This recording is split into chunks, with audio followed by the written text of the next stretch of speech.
Hi everyone at the Australian IAVA conference. My name is Jennifer Smith. I am a graduate from the Institute for Applied Behavior Analysis, class of 1997, the best class ever. I am a behavior and curriculum intervention specialist here in Cleveland, Ohio. I want to thank Tom and John and Gary for allowing me to participate in this year's conference. Although I couldn't physically be with you guys and I miss you guys so much, I want to thank you for allowing me to participate using the video camera. The more I thought about it, I thought that you truly do walk the walk and talk the talk with adaptation and involvement, because I really wanted to participate and I couldn't be there. You adapted your conference in order to accommodate me, and that is a lot about what we do, and so I'm very grateful. I do have to say this is a little bit awkward, participating without an audience, so I, in my adapted way, created my audience. So we have here Dr. Patrick Walsh. Thank you for coming. Caroline, my dear friend, I'm so glad that you're with me here today. Gillian, thank you again. I can't wait to participate with you today. And Christina, and of course Brenda. Big hug to you, Brenda. And Tom, hello. It's good to have you here. Gary. Hello, Gary. Thank you again for adapting your presentation, the conference presentations, to allow me to participate. And Professor Matt Sanders, nice to meet you. And of course, John, who has allowed me to send this video. So now I have created my audience, and I feel a little more comfortable that I'm not just standing in my living room without an audience. So I'm going to set you over here, and you are now here with me, and I'm very happy about that. What I am going to do is spend the next 20 minutes talking to you about 20 tips in 20 minutes. And you have a handout that you can follow along with, listing each intervention and a little description about it. Why I think this is important is because many times we get involved with caregivers, families, staff, even ourselves, that when we arrive on the situation, the behaviors are so challenging and the situation is so exhausting that the individuals that are doing the direct care do not have enough time or energy to get involved in very complicated programs. So what we like to give them is a single intervention that doesn't require a whole lot of energy. And that's what a lot of these interventions are. And people experience a great deal of success using them, and then that stores up their tank of energy where they can then move on to some of the more sophisticated programming that we recommend. So these interventions, what I'm going to do is take 1 minute to describe them to you, show them to you, and then you can use them as you like. And you can follow along in the handout that you are given. So here we go. Intervention number 1 is a unitard.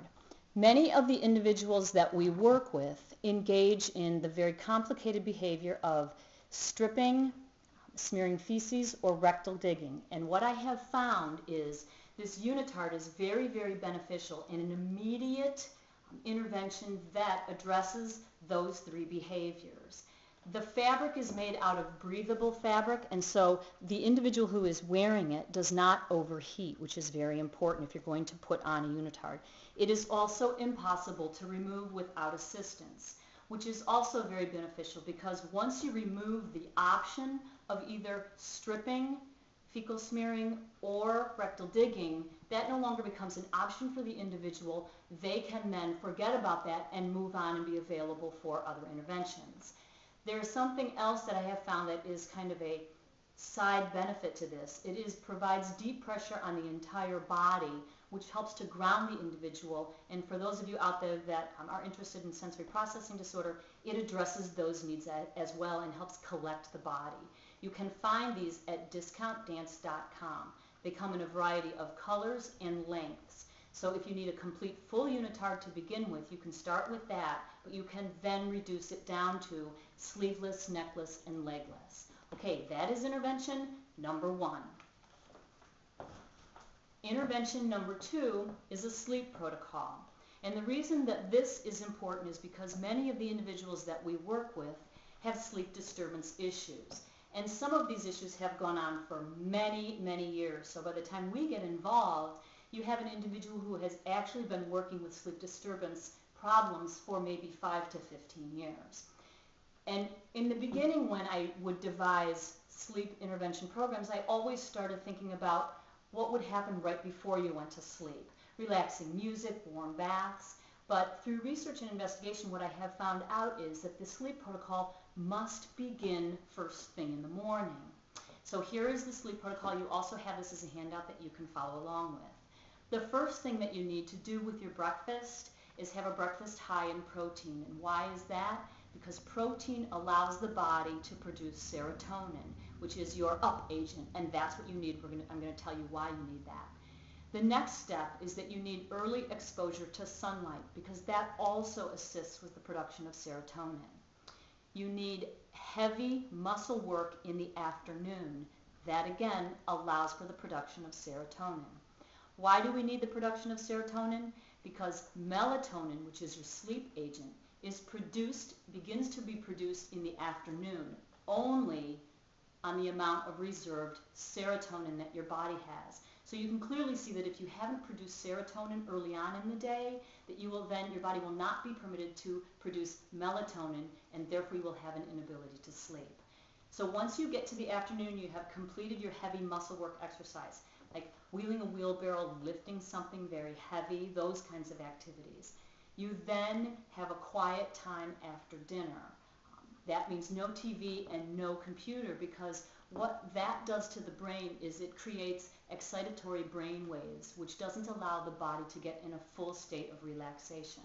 You then need to establish a very concrete bedtime and stick to it, because your body will adapt to that and then be able to use the melatonin it can now produce. Something else that's very, very interesting is that you need to lower the body temperature, because in order to sleep, your internal organs must heat up.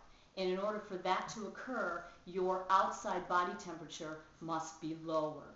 So you need to keep the room cool with a fan or an open window or air conditioning. That's a key piece that people frequently leave out. You also need to have no light. Your body cannot produce melatonin, which again is your sleep agent, if there is light. Lights as small as the light that comes off your cell phone or a computer will not allow your body to prevent melatonin. That blue light is one of the most easily identified lights that the body transfers into equaling sunlight, is that blue light. It penetrates the eyelid and signals to the brain that you are actually in daylight, so that is very, very important. Number 3 goes right along with lowering your body temperature. This is called a chillo, and it is a pillow used to keep yourself cool. The great thing about this is that you don't have to do anything to it once you get it. And it can be found at soothsoft.com. And what this does is you fill it up when you first get it with water and squeeze out the air. That is all you ever have to do with it. What it does then is it remains cool, and you put your head on it and it draws the heat away from the body, allowing your body temperature to lower, therefore your internal organs heat up. And it stays cool. You don't ever have to do anything with it. You can slip it inside your pillowcase or simply have the person lay right on it. It's a very comfortable fabric. There is something else that has been really great about this too. When I talk about this at in-services, I have a lot of women in their menopausal times who have hot flashes at night, and it has been almost miraculous. So if that is a strategy that any of you out there are interested in, know that it pulls the heat away from your head and actually has been shown now to reduce the hot flashes in the evening. I have also used it as part of a chill out area, and that makes sense to somebody because actually when you do feel it and touch it, you can sit on it, put your feet on it. It actually can help you chill out. That's tip number 3. Tip number 4 is is a series of books and tapes produced by lightbooks.com. And again, what is so great about these strategies is that you simply have to put them in a CD player. You don't have to do anything else.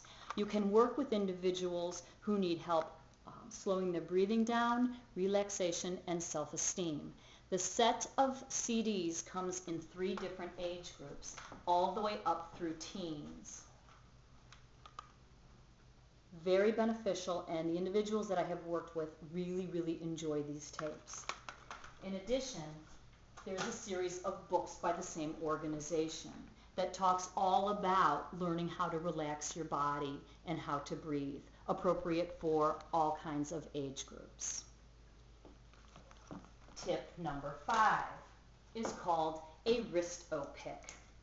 This is a great little strategy used to be able to transport pictures. It is on a small Velcro band, fits around the person's wrist, and inside these little plastic envelopes you can put pictures. You can use it as a daily schedule, a reinforcement system, or simply reminders. And that is available at wristopick.com for $5 US. Very great strategy, very easy to use, very, very successful. I've actually had teachers want it for themselves to remind themselves of schedules. The next intervention is tip number 6, schoolfamily.com.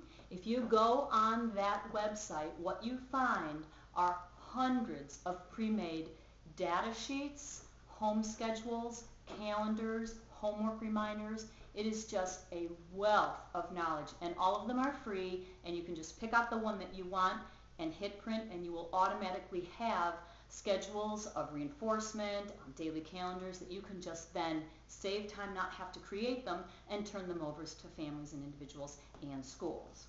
That's tip number 6. Tip number 7, breathing exercises. For those of you that were in New Orleans when I talked all about emotional balance, you know that breathing was a large focus. And what I have done since that time is spent a lot of time learning how to teach breathing to individuals who need to relax and become more balanced. And it can be really challenging because a lot of the individuals that we work with don't have a good body awareness, and therefore it's hard for them to understand breathing. So I have found some strategies that will help you with this. One is simply this little windmill. And what you teach the individual, of course, you've all seen them, is simply to blow on it. That way you can gauge them blowing slowly at the speed of the wind. Another thing is blow pen, and these are available at colorworkshop.com. These pens create an immediate reinforcement.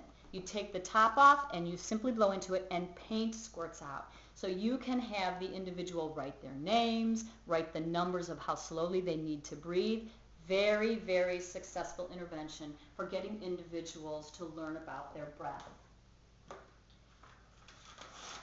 Something else that I have made and that you should all have a copy of is a strategy that I've been using lately. It's called Smell the Roses, Blow Out the Candles. And this puts into very concrete terms the ability to breathe in and blow out. It gives individuals a visual to look at. And if you practice this 5 times, the smell the roses and blow out the candles, you will then have a more relaxed, balanced body. Okay, that's number 7. Tip number 8, I need to move over here. This is kind of like an infomercial. Is called a Buddha board. These are available at buddhaboard.com. It is a very ancient intervention used to get people to live in the moment. And it's very simple. It is a board, and they come in 2 sizes, a large size or a small size. You simply take water and a paintbrush and you paint onto the Buddha board. What ends up happening is what you paint on the Buddha board shows up very dark. What it does within a minute is it evaporates and goes away. And what I have used this in several different ways. One is to get individuals to write down what their worries are, and then as we practice the deep breathing and their worry word fades away, then they can stop the relaxation breathing. Something else that I have found it to be very beneficial for is working with individuals who struggle with handwriting. And I'm sure all of you out there are nodding your head right now, knowing that you work with individuals who struggle with handwriting. And what this is a very, very non-threatening way to practice handwriting.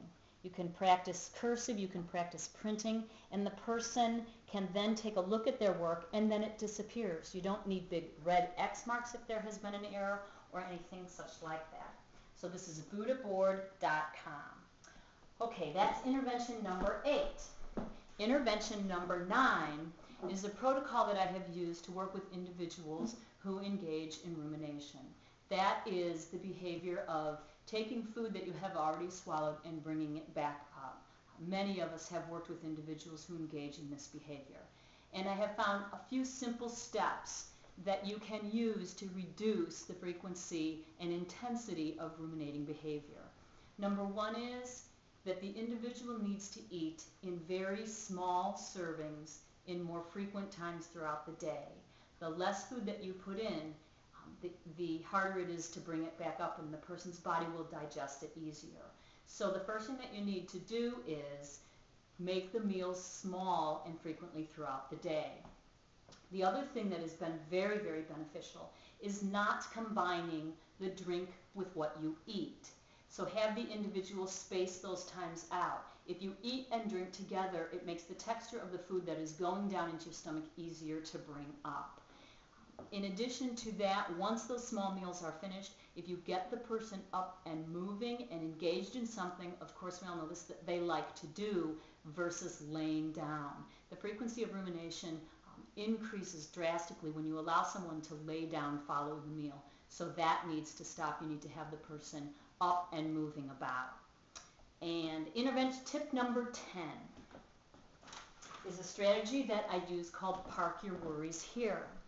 And how I devised this type of journal book, I was working with many individuals in states of high anxiety, and we were trying to journal, and they were not liking the whole journal idea. What I found out was that this individual loved cars, and so we started talking about putting your worries into cars and having them drive off. And then I thought maybe that he would like to park his worries, so I made him this parking lot. And what he does now is he parks his worries into this journal and records them on a daily basis. And then we can take a look back and talk about what kinds of strategies we need to implement and what made him worried. That is tip number 10. We are halfway there. And all of you who know me and who have presented with me before at IABA, halfway through what I always do is update you on my family and show you a picture. Caroline, I know that you will appreciate this because you always ask me about my family, and John and Tom and Gary as well. So here is the latest picture. Actually, it was a little bit ago, but April, Taylor, Alec, Jordan, and Mom and Dad. Here we are. They're all doing very well, and thank you very much for having your continued interest in us. Okay, so we are halfway there. We have 10 more tips to go. Tip number 11 is a book written by Suzanne Finker, and she works with balancing out individuals using, again, an old Buddha strategy called mandalas. What is included in this book are different pictures and different shapes that you can use any kind of color medium that you like, but what I have found is colored pencils work best. There are repeated patterns, and each pattern is used to address balancing out a different sense in your body. It might be a sense of family, it might be a sense of obligation that you need to balance out, but there are over 100 different designs that you can use with the individuals to color to help balance them out. And what I have found with this book is many individuals that we work with like repeated patterns, and so they are attracted and interested in the book right away because it has a lot of repeated patterns that they can then use color to customize. And in the process of customizing and coloring, they are balancing themselves out. Intervention number 12, cookie sheets.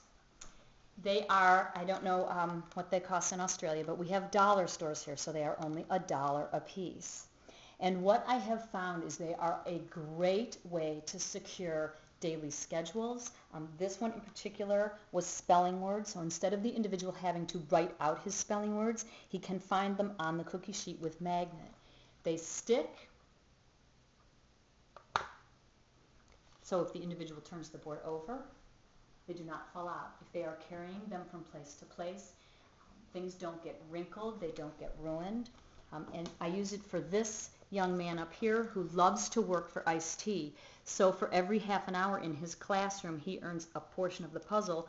We then put it on the cookie sheet with a magnet on the back, downloaded picture, and once his picture is complete, he gets his can of iced tea. Oh, they're not supposed to fall off? Well, that one did. There you go. Okay, intervention tip number 13. Video sites, www.earthvideoworks.com. That's on your worksheet. This video site is very, very beneficial. And what it has on it is about 150 DVDs that you can purchase for, I believe they're $18 a piece. And each video consists of only pictures. There's no verbiage. And they have hundreds of topics from horses, trains, different holidays, different shapes, different sizes, different colors, and you can play these DVDs on your computers for individuals who have an interest in those items, and it becomes a way for them to relax, to watch their favorite items. What I like about it is the large selection, but I also like that there's no verbiage. And so an individual can simply sit in front of the computer or TV and watch their favorite images go by without any kind of verbiage. Intervention number 14 is an intervention used at a local college by Dr. Jerry Klaffner, and it's called the HALT process. What I like about this process is it is appropriate for not only the individuals that we work with, but also caregivers and families and staff in school settings. What HALT stands for is hungry, angry, lonely, and tired. And what I am asking individuals to do, and caregivers as well, is to have these checkpoints before you move on.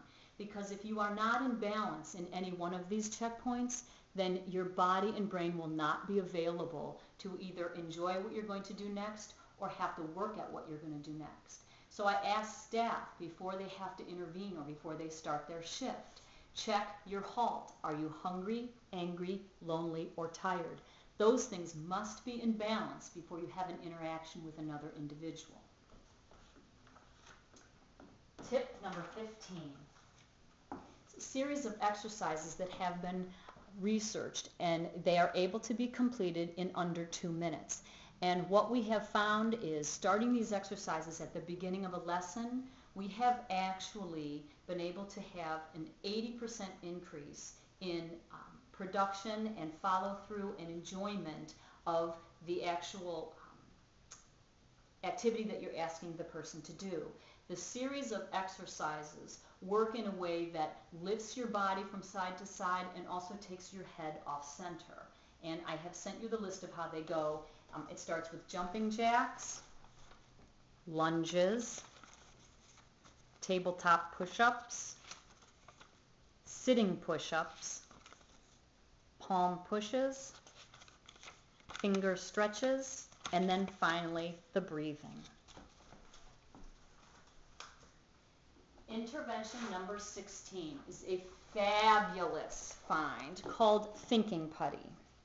And this can be found at crazyaaron.com. Devised by a young corporate man who was trying to run his corporate meetings and found that individuals would get frustrated, distracted, bored, and he devised this putty that is called Thinking Putty. And he gave it to all of his participants, and what he found out was that they were able to sit through meetings far longer and be less distracted when they had this putty. What is so great about this putty is that, number one, it does not dry out. And so if individuals work with it or use it or have it in their sensory box, and they forget to put the lid on it, it will not dry out. Another great thing about it is it has great resistance. So again, all of you occupational therapists out there, you will really appreciate this. That it doesn't squeeze easily like Play-Doh. You have to really work at it. And it not only relaxes individuals, but it helps to build up that hand strength as well. Another great thing about it is it comes in many, many colors. Many of the colors change color as you squeeze it. So the harder you squeeze it, the more it changes color. And what I have used it for is individuals, again, when working with relaxation. If you come to me and you're very, very stressed, we work with the putty until it changes completely into another color. And that means that individual has used that time to squeeze out some of that unbalanced energy. Intervention number 17. I found a clock at a local, I don't know if you have them in Australia, they're called Target stores or Walmart stores here. They're large discount stores.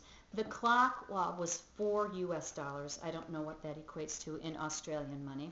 And what I did was I popped the clear plastic top off and I took off the hour hand. So all I have here is the minute and second hand. And what I do is I take pictures and put it on the numbers, that would be this way, to help individuals follow through with schedules. This one was designed specifically about a bath routine. So as the minute hand moves, it shows the individual exactly what they need to be doing at that time. Fosters self-management and independence because no longer did a caregiver need to be in the bathroom with the individual. They could watch the clock and the minute hand then told them exactly what they needed to be doing at that time. It can be used for morning routines, evening routines, getting ready for school, school projects. If you're in language arts class, what exactly do you need to be doing at that time? It can help therapists work through therapy sessions. You can also put on there your breathing exercises. Intervention number 18. Tip number 18, coming down home stretch, guys. It's almost time for you to go out to that Australian nightlife without me. This is a PowerPoint website. It's called Pete's PowerPoint Station. This has just opened up hundreds of opportunities for individuals that I work with. When you log on to it, you will find that there are hundreds of PowerPoint presentations, not just for teachers to use or for you yourself to learn more about specific conditions or topics, but there are hundreds of PowerPoint presentations in every subject matter available for students, individuals, children, adults to interact with. So say for instance you're looking for math. There were 50 on just addition. So you could have the individual with the computer going through these PowerPoint presentations all on their own, learning about addition. Fabulous, fabulous website. Tip number 19. This is one of my favorite. It's called My Beating Heart Pillow. It is a pillow that has been designed to replicate the heartbeat of somebody in a deep meditative calm state. It has an on-off button right here, and the light lights up when it's on. And what it feels like is a soothing heartbeat. So all the individual has to do is hold it and hold it up close to them. You don't have to squeeze it to make it work. It will work on its own once you turn it on. What happens then is the body's heartbeat looks to replicate the heartbeat of the pillow because your body is always searching out the calmest state, the most healthy state to be in. And so when you hold this pillow close to you, your own heartbeat will then replicate the heartbeat of the pillow. There are many, many heartbeats that occur when somebody is in a meditative state. And this heartbeat, this pillow has over 50 different heartbeats that it will replicate so the body doesn't become accustomed to it and is always paying attention to it. The switch also turns itself off in 20 minutes, so you don't have to worry about it wearing out batteries. If somebody is using it and they fall asleep, which frequently has been the case when I'm using it, it automatically goes off. It is made out of this fabulous fabric and this fabulous circle in the middle, which people love to touch. This has been a great, great intervention. Usually what I find out is that when I bring it for individuals, their families want it or other children in the family want it. Okay, our final number 20 tip is the camera that I am using to actually be able to do this. It is called a Creative Vado, and it is very, very reasonably priced. I think it is about $70. And what it allows me to do is obviously to videotape presentations. And it's only about this big. It's very tiny, about the size of a cell phone. It takes phenomenal video. Not only can I videotape my presentations and allow people to look at them after I give them, or I can give them to parents, but what I have also used it for is to be able to videotape certain behaviors of individuals that you can then either show parents about certain behaviors at school, or frequently I use it to show doctors. In one case very recently, a young man was having serious seizure activity of which the doctor had never seen, and they could not balance out his seizure medication. And so the parents, of course, gave us permission, and we videotaped the young man at school. I then was able to email it that very day and send it to the doctor. He took a look at it. They now have his medication balanced out. I have also used it in social skills groups where individuals don't have an understanding of how they are behaving in social situations, and so they agree to be filmed. We film them, and then they can watch themselves in social situations and point out perhaps where they need to learn additional social skills and where they also did very well. So that is tip number 20. Thank you very much for allowing me to be with you. I miss all of you a great deal. I want to take a few seconds also to thank my husband John, who is actually holding the camera and has helped me out a great deal with this project. We do have one final thing that I want to ask you about and ask you to do, because you know that you wouldn't be participating with me if it wasn't, if I wouldn't have you do an exercise. So I want you all to stand up. Yes, you need to stand up even though I am not there. Gary, Tom, please make them stand up. John, come on. Brenda, get them all to stand up. Okay, what you need to do now, are they all standing up? Okay, is stretch your arms out. And I want you to stretch your arms out far enough that you can feel a stretch in your upper arm. Give yourself space. You don't want to be touching the person next to you. What we're going to do is practice only 2 times one of the deep breathing exercises. Okay, everybody, are your arms stretched out? Gary, I'm counting on you that you're making them do this. Okay, I want everybody to close your eyes. Don't close them tightly. I want you to close them gently. Okay, everybody breathe in. Smell the roses. 2, 3, 4, 5. Blow out the candles. 2, 3, 4, 5. Smell the roses. 2, 3, 4, 5. And blow out the candles. 2, 3, 4, 5. Thank you all. You are now on your way to a more balanced body. I appreciate again being able to spend this time with you. As you go out tonight, I know it's late and you're going to head out for those cocktails that are available in Australia. Tip one to me, and I can't wait to see you guys. I thank you so much. You are such a part of what I do every day and just allowing me to participate. You're like my insides, all of you there. And just enjoy everybody. And that was my dog too, who's saying, enjoy yourself. Participate with each other and just enjoy yourself and share with each other and leave your worries at home. And again, go out and tip one of those Australian beers to me. Wait a minute. Are there any questions?